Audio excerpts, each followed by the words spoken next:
गणेशाय नमः।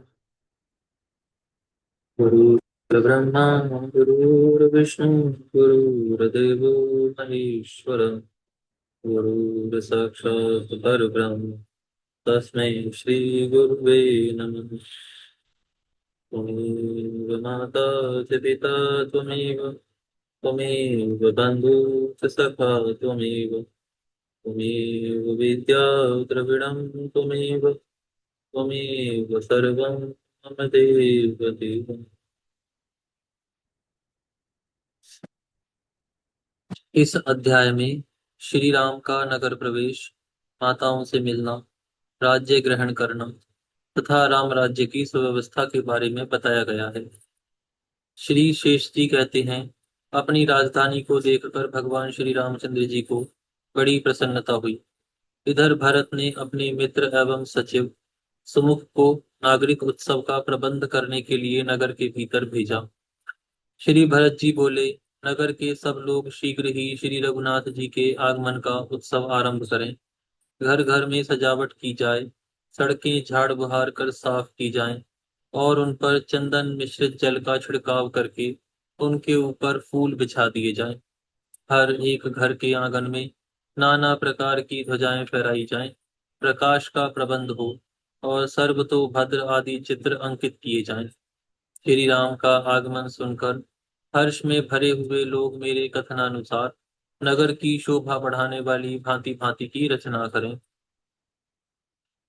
शेष जी कहते हैं, भरत जी के ये वचन सुनकर मंत्रवेत्ताओं में श्रेष्ठ सुमुख जी ने अयोध्यापुरी को अनेक प्रकार की सजावट एवं तोरणों से सुशोभित करने के लिए उसके भीतर प्रवेश किया। नगर में जाकर उसने सब लोगों में श्री राम के आगमन महोत्सव की घोषणा कर दी। लोगों ने जब सुना कि श्री रघुनाथ जी अयोध्यापुरी के निकट आ गए हैं, तब उन्हें बड़ा हर्ष हुआ, क्योंकि वे पहले भगवान के विरह से दुखी हो अपने सुख भोग का परित्याग कर चुके थे। वैदिक ज्ञान से संपन्न पवित्र ब्राह्मण हाथों में पुष्प लिए धोती और चादर से सुसज्जित हो श्री रामचंद्र जी के पास गए, जिन्होंने संग्राम भूमि में अनेकों वीरों पर विजय पाई थी। वे धनुष बाण धारण करने वाले श्रेष्ठ और सूरमा क्षत्रिय भी उनके समीप गए। धन धान्य से समृद्ध वैश्य भी सुंदर वस्त्र पहनकर महाराज श्री राम के निकट उपस्थित हुए। उस समय उनके हाथ सोने की मुद्राओं से सुशोभित हो रहे थे तथा वे शूद्र, जो ब्राह्मणों के भक्त, अपने जातीय आचार में दृढ़ता पूर्वक स्थित और धर्म कर्म का पालन करने वाले थे, अयोध्यापुरी के स्वामी श्री रामचंद्र जी के पास गए। व्यवसायी लोग जो अपने अपने कर्म में स्थित थे, वे सब भी भेंट में देने के लिए अपनी अपनी वस्तु महाराज सॉरी महाराज के निक नहीं, अपनी अपनी वस्तु लेकर महाराज श्री राम के समीप गए। इस प्रकार राजा भरत का संदेश पाकर आनंद की बाढ़ में डूबे हुए पुरवासी नाना प्रकार के कौतुकों में प्रवृत्त होकर अपने महाराज के निकट आए। तदनंतर श्री रामचंद्र जी ने भी अपने अपने विमान पर बैठे हुए संपूर्ण देवताओं से घिरकर मनोहर रचना से सुशोभित अयोध्यापुरी में प्रवेश किया। आकाश मार्ग से विचरण करने वाले वानर भी उछलते कूदते हुए श्री रघुनाथ जी के पीछे पीछे उस उत्तम नगर में गए। उस समय उन सब की पृथक पृथक शोभा हो रही थी। कुछ दूर जाकर श्री रामचंद्र जी पुष्पक विमान से उतर गए और शीघ्र ही श्री सीता जी के साथ पालकी पर सवार हुए। उस समय वे अपने सहायक परिवार द्वारा चारों ओर से घिरे हुए थे। जोर जोर से बजाए जाते हुए वीणा, प्रणव और भेरी आदि के बाजों के द्वारा उनकी बड़ी शोभा हो रही थी। सूत, मागध और बंदीजन उनकी स्तुति कर रहे थे। सब लोग कहते थे, रघुनंदन आपकी जय हो, सूर्य कुल भूषण श्री राम आपकी जय हो, देव दशरथ नंदन आपकी जय हो, जगत के स्वामी श्री रघुनाथ जी आपकी जय हो। इस प्रकार हर्ष में भरे पूर्ववासियों की कल्याणमयी बातें भगवान को सुनाई दे रही थीं। उनके दर्शन से सब लोगों के शरीर में रोमांच हो गया था, जिससे वे बड़ी शोभा पा रहे थे।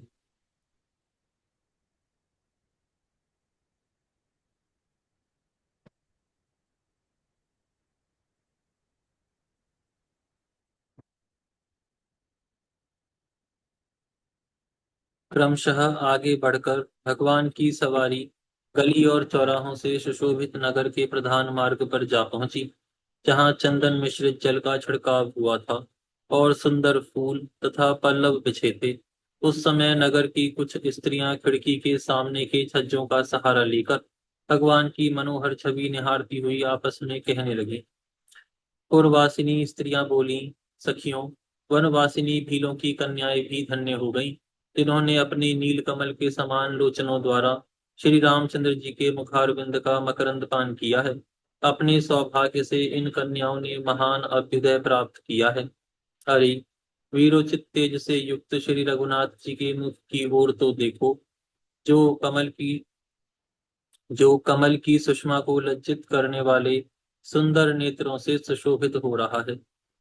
उसे देखकर धन्य हो जाओगी। अहो, ब्रह्म आदि देवता भी जिनका दर्शन नहीं कर पाते, वे भी आज हमारी आंखों के सामने हैं। अवश्य ही हम लोग अत्यंत बड़भागिनी हैं। देखो, इनके मुख पर कैसी सुंदर मुस्कान है। मस्तक पर किरीट शोभा पा रहा है। ये लाल लाल होठ बंदूक बंदूक पुष्प की अरुण प्रभा को अपनी शोभा से तिरस्कृत कर रहे हैं, तथा इनकी ऊंची नासिका मनोहर जान पड़ती है। इस प्रकार अधिक प्रेम के कारण उपयुक्त बातें कहने वाली अवधपुरी की रमणियां भगवान के दर्शन कर प्रसन्न होने लगी।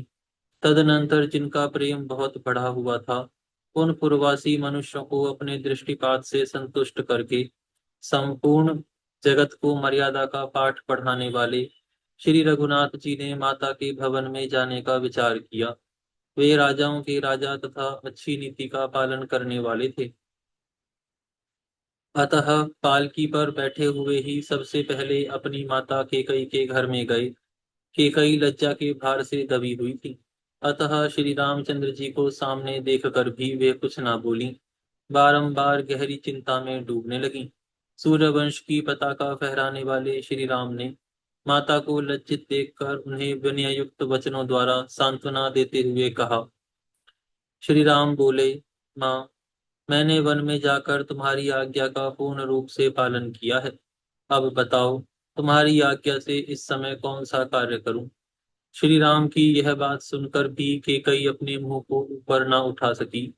वह धीरे धीरे बोली, बेटा राम, तुम निष्पाप हो। अब तुम अपने महल में जाओ। माता का यह वचन सुनकर कृपा निधान श्री रामचंद्र जी ने भी उन्हें नमस्कार किया और वहां से सुमित्रा देवी के भवन में गए। सुमित्रा माता का हृदय बड़ा उदार था। उन्होंने अपने पुत्र लक्ष्मण सहित श्री रामचंद्र जी को उपस्थित देख आशीर्वाद देते हुए कहा, बेटा, तुम चिरंजीवी हो। श्री रामचंद्र जी ने भी माता सुमित्रा के चरणों में प्रणाम करके बारंबार प्रसन्नता प्रकट करते हुए कहा, माँ, लक्ष्मण जैसे पुत्र रत्न को जन्म देने के कारण तुम रत्न गर्भा हो। बुद्धिमान लक्ष्मण ने जिस प्रकार हमारी सेवा की है, जिस तरह इन्होंने मेरे कष्टों का निवारण किया है, वैसा कार्य और किसी ने कभी नहीं किया।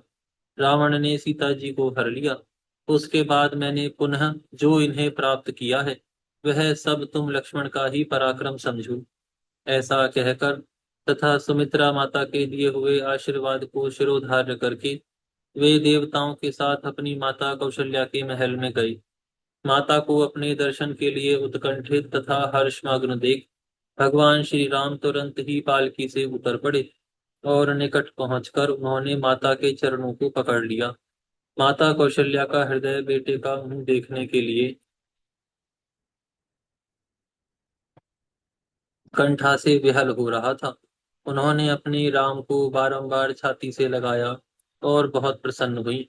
उनके शरीर में रोमांच हो गया, वाणी गदगद हो गई और नेत्रों से आनंद के आंसू प्रवाहित होकर चरणों को भिगोने लगे। विनयशील श्री रघुनाथ जी ने देखा कि माता अत्यंत दुर्बल हो गई हैं। मुझे देखकर ही इन्हें कुछ कुछ हर्ष हुआ है। उनकी इस अवस्था पर दृष्टिपात करके उन्होंने कहा। श्री राम बोले, माँ, मैंने बहुत दिनों तक तुम्हारे चरणों की सेवा नहीं की है। निश्चय ही मैं बड़ा भाग्यहीन हूँ। तुम मेरे इस अपराध को क्षमा करना। जो पुत्र अपने माता पिता की सेवा के लिए उत्सुक नहीं रहते, उन्हें एक कीड़ा ही समझना चाहिए। क्या करूं? पिताजी की आज्ञा में दंडकारण्य में चला गया था। वहां से रावण सीता को हर कर लंका ले गया, किंतु तुम्हारी कृपा से उस राक्षस राज को मारकर मैंने पुनः इन्हें प्राप्त कर लिया। ये पतिव्रता सीता भी तुम्हारे चरणों में पड़ी हैं। इनका चित्त सदा तुम्हारे इन चरणों में ही लगा रहता है।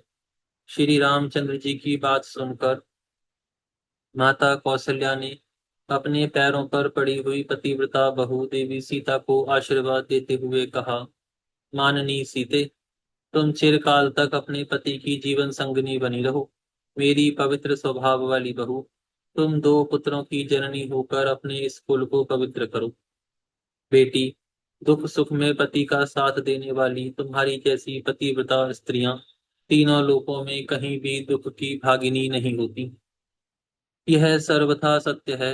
विदेह कुमारी, तुमने महात्मा राम के चरण कमलों का अनुसरण करके अपने ही द्वारा अपने कुल को पवित्र कर दिया। सुंदर नेत्रों वाली श्री रघुनाथ पत्नी देवी सीता से ऐसा कहकर माता कौशल्या चुप हो गईं। हर्ष के कारण पुनः उनका सर्वांग पुलकित हो गया।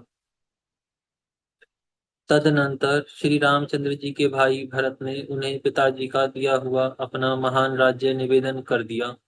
इससे मंत्रियों को बड़ी प्रसन्नता हुई। उन्होंने मंत्र के जानने वाले ज्योतिषियों को बुलाकर राज्याभिषेक का मुहूर्त पूछा और उद्योग करके उनके बताए हुए उत्तम नक्षत्र से युक्त अच्छे दिन को शुभ मुहूर्त में बड़े हर्ष के साथ राजा श्री रामचंद्र जी का अभिषेक कराया। सुंदर व्याघ्र चर्म के ऊपर सातों द्वीपों से युक्त पृथ्वी का नक्शा बनाकर राजा धीराज महाराज श्री राम उस पर विराजमान हुए। उसी दिन से साधु पुरुषों के हृदय में आनंद छा गया। सभी स्त्रियां पति के प्रति भक्ति रखती हुई पतिव्रत धर्म के पालन में संलग्न हो गईं। संसार के मनुष्य कभी मन से भी पाप का आचरण नहीं करते थे। देवता, दैत्य, नाग, यक्ष, असुर तथा बड़े बड़े सर्प, ये सभी न्याय मार्ग पर स्थित होकर श्री रामचंद्र जी की आज्ञा को शिरोधार्य करने लगे। सभी परोपकार में लगे रहते थे। सबको अपने धर्म के अनुष्ठान में ही सुख और संतोष की प्राप्ति होती थी। विद्या से ही सबका विनोद होता था।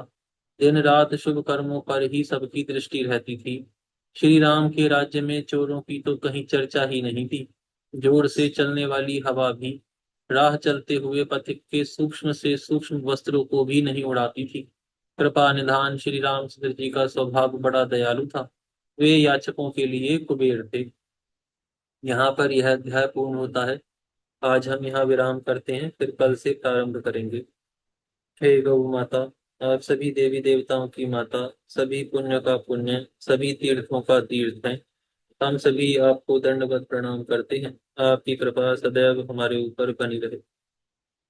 आज का पाठ हम श्री ओंकारेश्वर शिव ज्योतिर्लिंग को समर्पित करते हुए प्रभु श्री से वहां की पवित्रता बनाए रखने की कामना करते हैं। धर्म की जय हो, हाँ, अधर्म का नाश हो, अच्छा। प्राणियों में सद्भावना हो, सद्भावना हो, विश्व का कल्याण हो। कल्याण हो, गौ माता राष्ट्र माता, राष्ट्र माता गौ हत्या बंद हो। बंद हो, श्री पद्म पुराण की जय हो।